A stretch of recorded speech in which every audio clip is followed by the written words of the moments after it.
Welcome to the program. I'm Andrew Wilkow. It's Friday, and the freak show in the Middle East is not going away. Where's the president? Looking forward to his interview with David Letterman and his fundraising event with Beyonce and Jay-Z? You know, apparently the president has 99 problems and Netanyahu ain't one. Anti-American protests are now taking over the Gaza Strip. In Tunisia, protesters stormed the embassy, then lit the American school on fire. The German embassy in the Sudan was stormed by 5,000 protesters earlier today. Who even knew they had an embassy there?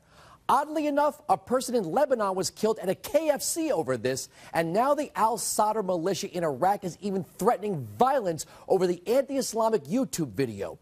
Here's the threat made by the Iraqi militia leader Asab al-Haq. The offense caused to the messenger, Prophet Muhammad, will put all American interests in danger, and we will not forgive them for that. Didn't we just rebuild that country?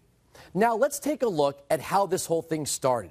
The myth of this being a grassroots organic reaction to an offensive YouTube movie can be put to rest.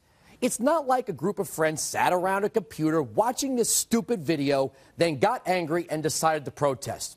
Here's a clip of Sheikh Khalid Abdullah, an ultra-conservative Islamic host at Al Nas TV in Egypt, presenting this ridiculous video, The Innocence of Muslims, on September 8th. إننا مش من حقنا ندافع عن عرض النبي عليه الصلاة والسلام. طيب هناخد الفيديو يا كريم ونرجع نعلق عليه. اتفضل. وده أول مسلم من الحيوانات. I don't have the slightest idea what he said there, but as insane as this video is, it was aired as an actual news story. The State Department chose not to issue a warning when they knew about a possible protest in Libya 48 hours in advance. 3 U.S. officials said the broadcast did not prompt strong warnings from intelligence agencies or the State Department of possible threats to the U.S. diplomatic missions in the Islamic world. One official was quoted as saying, quote, "We can't freak out when there's some kind of video." So this anti-Islamic video made in America airs right before the anniversary of 9/11. And it's on the Al Nas network. The State Department doesn't think it would spark some kind of reaction. You know, by the way, in Egypt, the Al Nas network is run by the Muslim Brotherhood. This is their news agency. Did the Muslim Brotherhood have an interest in getting this video out on the news before 9/11? We've seen all this before. Do you remember in 2005 when Danish cartoonist Kurt Westergaard created a controversial cartoon that Muslims found offensive, and the same violence ensued? Now in the U.S., we have no right to say they couldn't air this video in Egypt. I mean, we believe in free speech. But you see, Americans make fun of everything and anything. It doesn't matter. We're not trying to kill you. We're not trying to bring an end to the Muslim religion. It's part of everyday life here.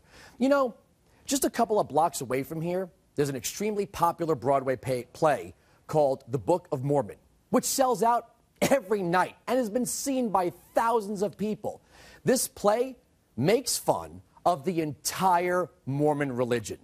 But you don't see this kind of backlash in Times Square with violent protesters or the theater being torched in New York City. You know the difference is we don't freak out. We've accepted this. We've also accepted this idea that we can't offend Muslims because, well, this is how they'll react. They'll react with violence towards America. You know, instead of getting their act together, we need to get them to get a leader who will explain to the people that it's unacceptable to freak out like this. Or guess what? All that foreign aid that we shell out, $1.3 billion, it's going to go away. Bye-bye, you're on your own. Now let's take a look at the president's schedule while all this is happening. I feel special. I got an email from Beyonce Knowles. He's meeting with her and Jay-Z for a fundraiser this Tuesday. Now I get it, you're campaigning. You're trying to be reelected. But don't you think it's time to drop out of the celebrity limelight and meet with our allies resolving this?